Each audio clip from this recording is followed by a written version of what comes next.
Ang next naman is kung paano mag-stack in and stack out sa inventory system. So, sa stack in and stack out, dito mo ilalagay yung mga deliveries or kung meron ka mga pull out from store. So, click lang natin yung stack in.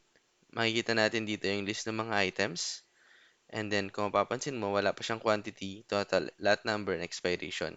So, dito, parang gumagawa ka pa lang ng list. Kung ano yung mga i-stack in mo or ipopost mo dun sa i-stack in mo ng mga items. So, search natin, for example, si Luzartan. So, habang nagka-type ka, nagpi-filter out na siya. And then, click mo lang yung item. Double click. Kung nagbago yung cost, pwede mo siyang i-update. Kung hindi naman, pwede mo siyang i-leave na ganito lang din. Pwede mong ilagay dito yung lot number niya or batch number. Hindi siya mandatory pero mas maganda kung gamot siya, malagay mo kung ano yung lot number para pag naghanap ka ng mga gamots from reports, makikita mo kung ano yung lot number na in-encode mo dati. And then, expiration date naman, ilalagay mo dito kung kailan mag-expire yung gamot. So, malaking tulong to kung meron ka mga gamot na malapit na mag-expire at nilagay mo yung expiration date niya, 6 months bago pa siya mag-expire. Ino-notify ka na ni system para pwede mo na siyang i-promo or kaya naman i-pull out para ibalik kay supplier.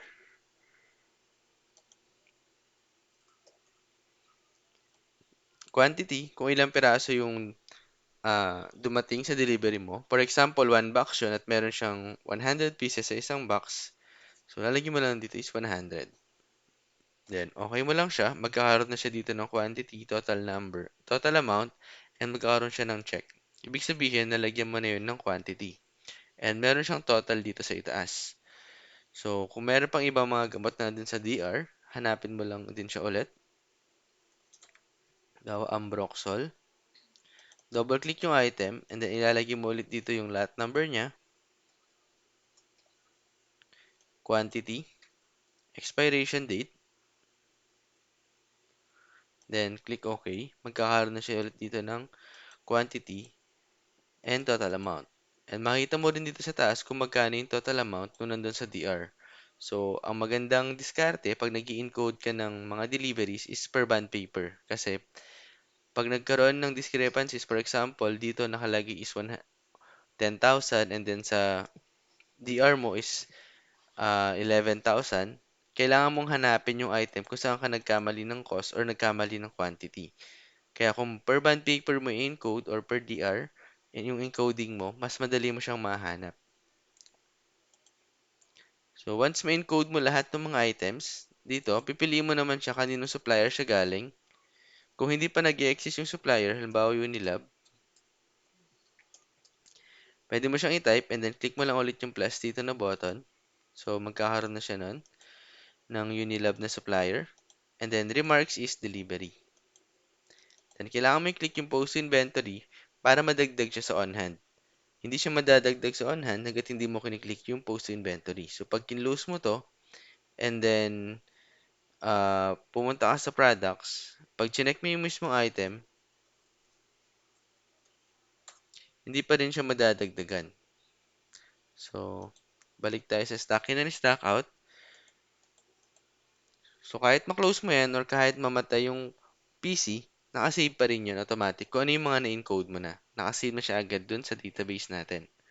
And then, yung posting is para ma-forward yung quantity from stock in to on hand. So, pili lang tayo ulit ng supplier, pili ng remarks, and then click post inventory. So, sa Losartan na 100 milligrams tab-notrazol, meron siyang madadagdag na 100.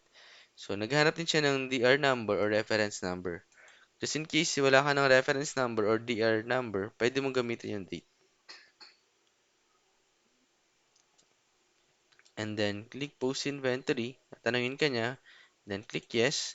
So, mawawala na siya dito kasi mapo-forward na siya dito sa on-hand natin sa products. So, Losartan, Natrazol.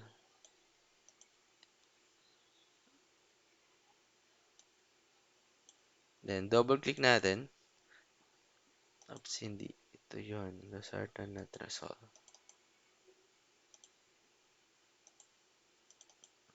Eto, nag-in ulit tayo ng 100. Kaya naging 200 yung balance.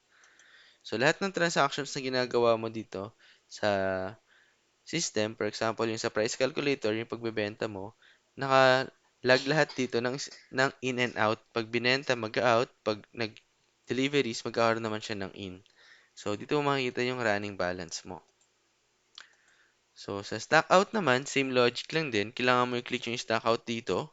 And then, hanapin mo kung ano yung i-stock out mo na item. For example, si Losartan, Natrasol, sumobra ka ng encoding. So, pwede mong i-out yung 10. Kung sumobra ng 10 yung encoding mo, lalagyan mo lang ulit yung lot number niya, expiration date, and then click OK. So, encode mo lang lahat ng mga kailangan mong i-out or deduct from system. And then, once ma-encode mo lahat, pipili ka lang din kung kaninong supplier mo yun ibabalik or i-out. Then, pipili ka ng remarks kung pull out, bad order, expired ba siya, or adjustment. So, click natin yung pull out and then post inventory. Pag niyas mo to, so mapo-forward na rin siya dun sa on hand. So, since stock out to, mababawasan ng 10 yung natrasol.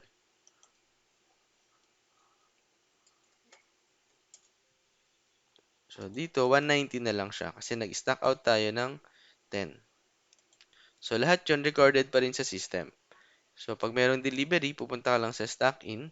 Pag meron ka mga kailangang i-out na gamot or adjustment sa quantity ng on hand, sa stock out.